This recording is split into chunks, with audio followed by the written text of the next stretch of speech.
Yes, yeah, we see Thanks it. very much and good afternoon also from me. Thanks very much for all the kind words. I'm here to learn and to share with you my point of view. I'm trying to say something new from what I have been saying so far. So this presentation has been done on purpose for this meeting.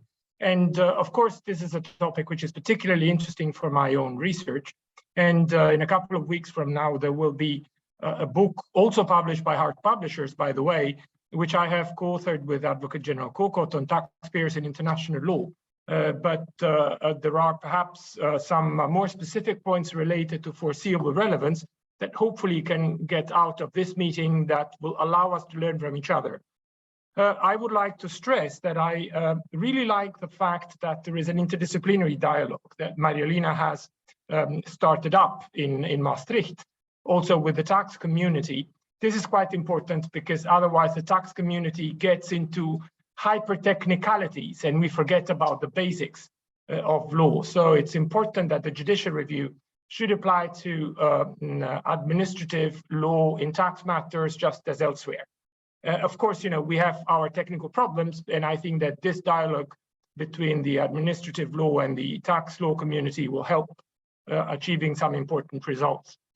The focus of my presentation is on 3 points, and I understand that we are behind schedule, that I've started at 14:55 or 14:54 Central European time. I will try and see what can be done because I also want to learn from the dialogue, and there are many people who are experts on these matters in this webinar, so I just want to leave sufficient time for the dialogue. The first point of my presentation is on the standards of foreseeability. Then I will focus on the tax dimension, and then on the implications for taxpayers' rights. Of course, there may be some overlap with what Jasper said. There may be some overlaps with what the other colleagues, in particular Caterina, can say in the second part. But I think this is also one of the nice points of potentially seeing whether and to what extent we agree. Now, the first point is again, I'm doing this just to make sure that we don't get just into tax technicalities. The first point I want to make is trying to understand what the word foreseeability means, because this is an expression that we have not been using for long in international tax law, but this is an expression that has existed for a while in legal reasoning. And I have tried to summarize what what I understand by foreseeability, so the likelihood that a person anticipates the potential results of the action.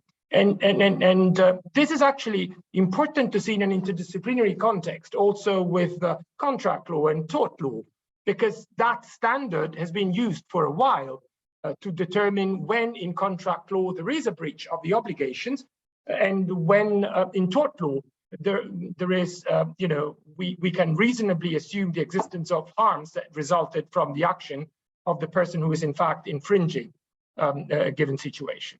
Now, what is common, at least this is my perception, the common dimension of foreseeability in legal reasoning is connected with the idea of reasonableness.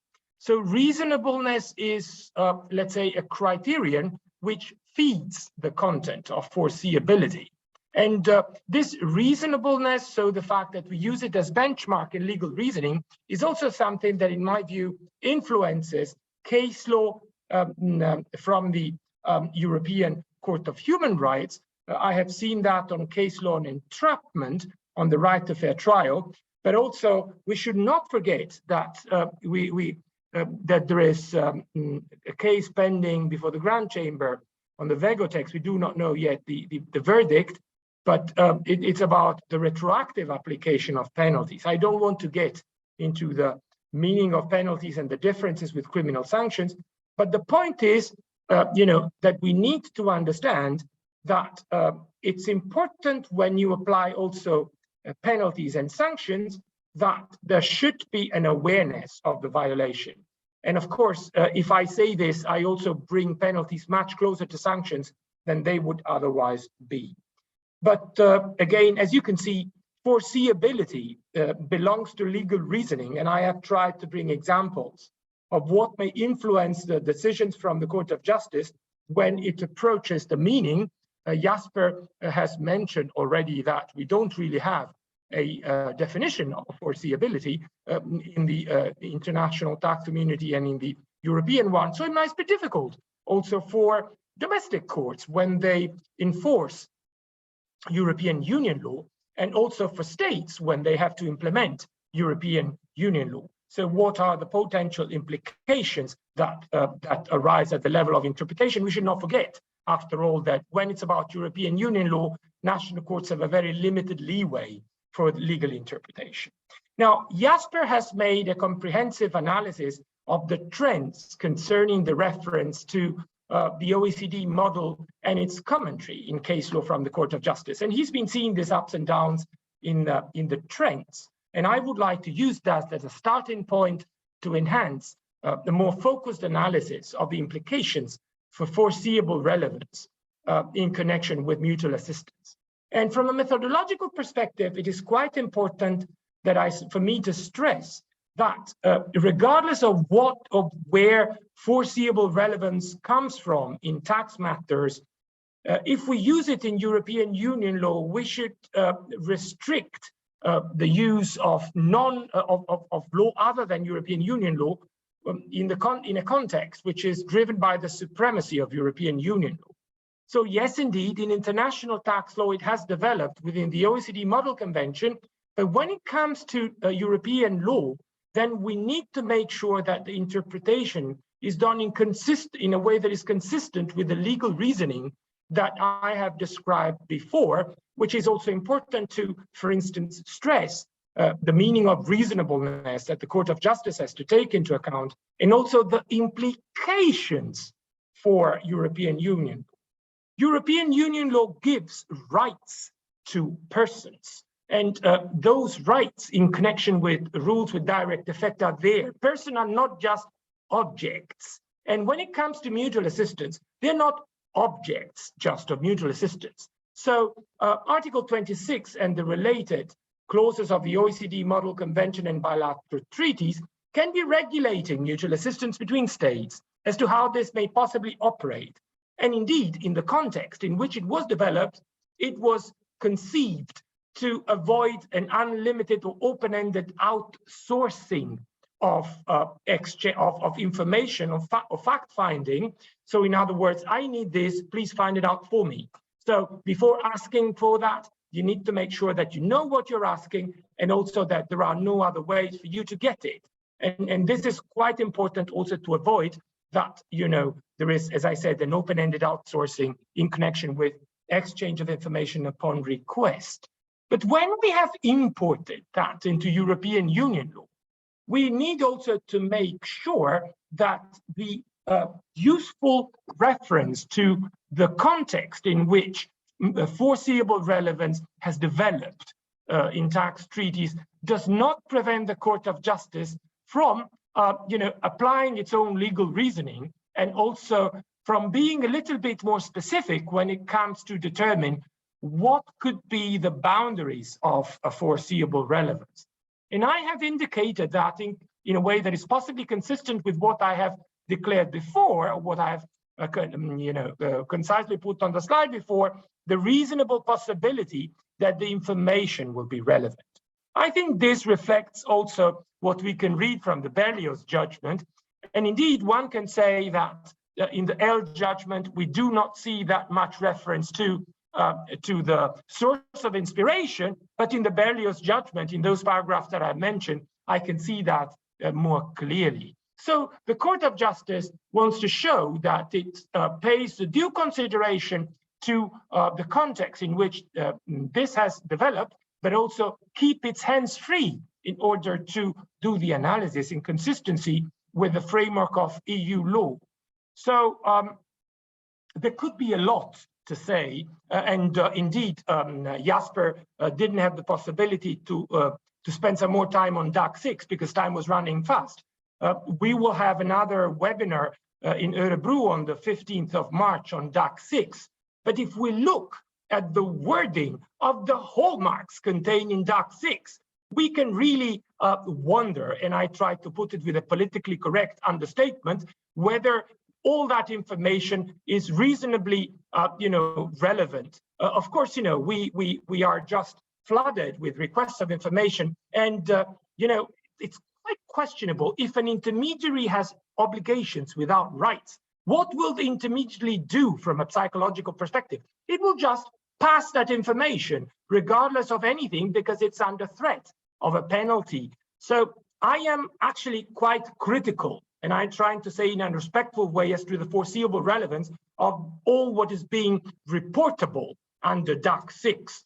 That is one more point to take into account, considering that even if foreseeable relevance was developed in the context of exchange of information upon request, when we address it in the field of European Union law, we address it in the field of DAC, so directives on administrative cooperation, and there it's in Article 1. And if it's in Article 1, it was meant to apply to all forms of mutual assistance, not just specifically to some of them. And therefore, foreseeable relevance can also be important in order to get protection for taxpayers' rights in connection with automatic exchange of information and the flow and use of big data. I don't have much time to do that, but in this book, we have, with Advocate General Kokot, we have elaborated at length also on that point. Now, let me try to see what are the potential consequences in European Union law.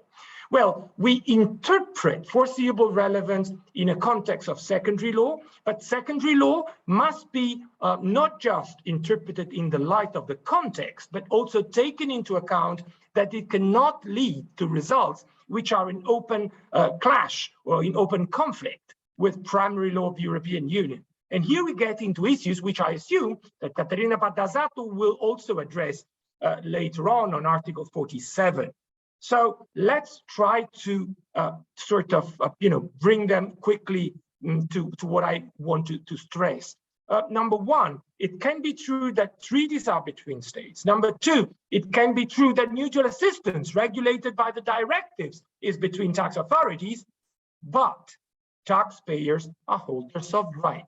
And in this context, I will develop my final point, which is potentially perhaps more specific on the protection of taxpayers' rights. Now, taxpayers are non-state actors of international law, and European Union law must conform with the standards of fairness and equity that apply within international law. And from this perspective, there is absolutely no doubt that taxpayers, and when I say taxpayers, I don't just mean taxpayers, but also private parties that are liable to obligations, so could also be connected with intermediaries, they are the holders of rights. And that applies both under international law and, in my view, also under international tax law, because if tax treaties allocate taxing powers between states, the way in which those rights are allocated must be then enforced in good faith, and therefore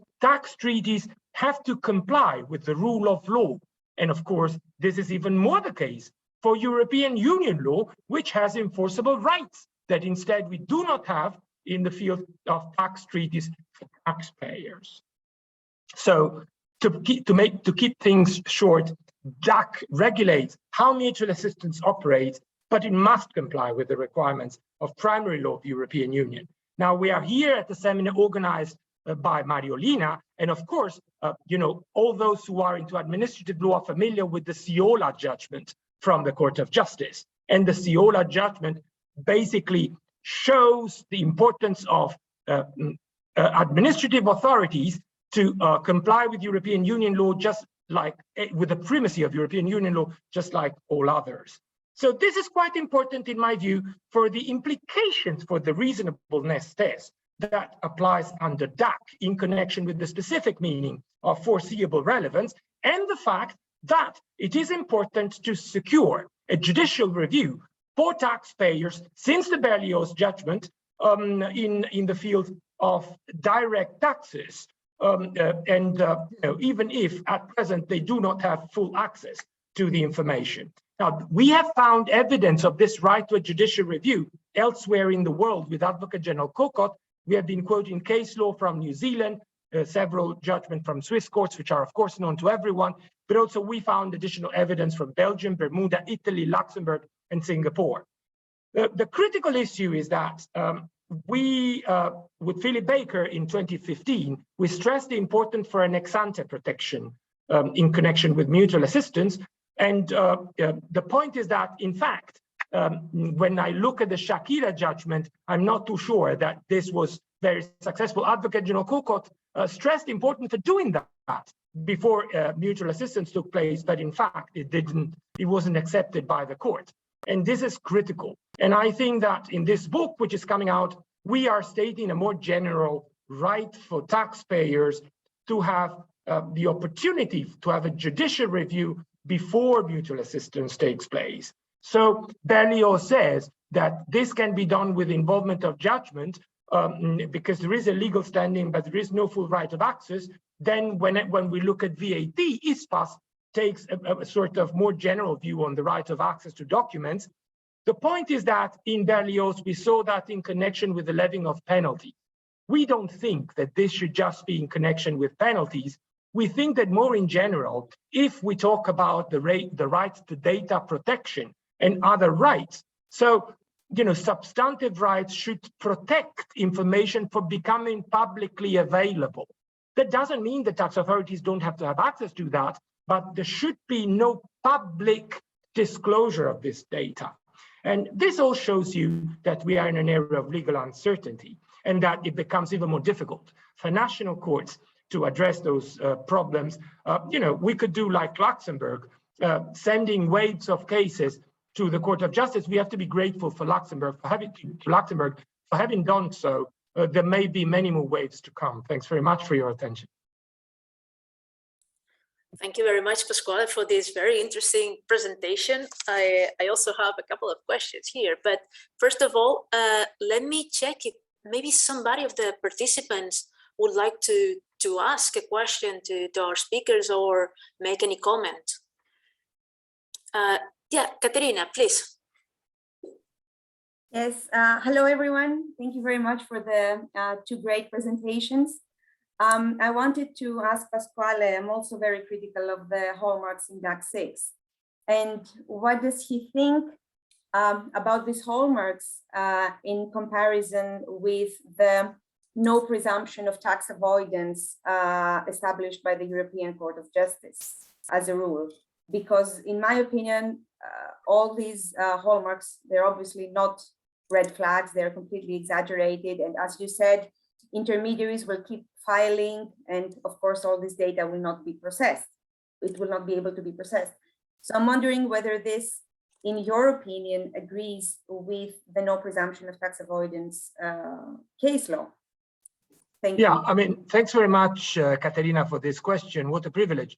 I will be elaborating more at length on this in Örebro in a month from now, but let me try and give a concise answer to your question. You have clearly perceived that I am critical about this point. And I made the point on reasonableness test, because I think that one of the shortcomings of DAC 6 is that it's based on unreasonable presumptions, and which are not fit to operate in the European environment where there is a balance between values. And this is perfectly making sense from the perspective of the fact that there can be no general presumption of tax avoidance. It can be more likelihood in some cases, but then the point is also balancing out to what extent this can be done. And the court has applied this since forever. Also, I remember an old Danish case, Bent Westergaard, connected with the fact that if somebody goes to have a course in Crete, it doesn't necessarily mean that it shouldn't not be linked to business, because even in Crete there can be, which I assume is a place that you are somehow related to. Even in Crete there can be places where they can give courses. So the point is really that DAC 6 is connected with mandatory disclosure. Mandatory disclosure in the framework of BEPS had a mandate, and the mandate was not related to taxpayers' rights, but was related to how they enhance the effectiveness. So when we import this into law of the European Union, we should make sure that in a situation and a legal context where there are holders of rights, then there is no unilateral writing of the rules of the game, which I think is what has happened with DAC 6. I can't say more on this, but I hope I have at least answered to your satisfaction, Caterina.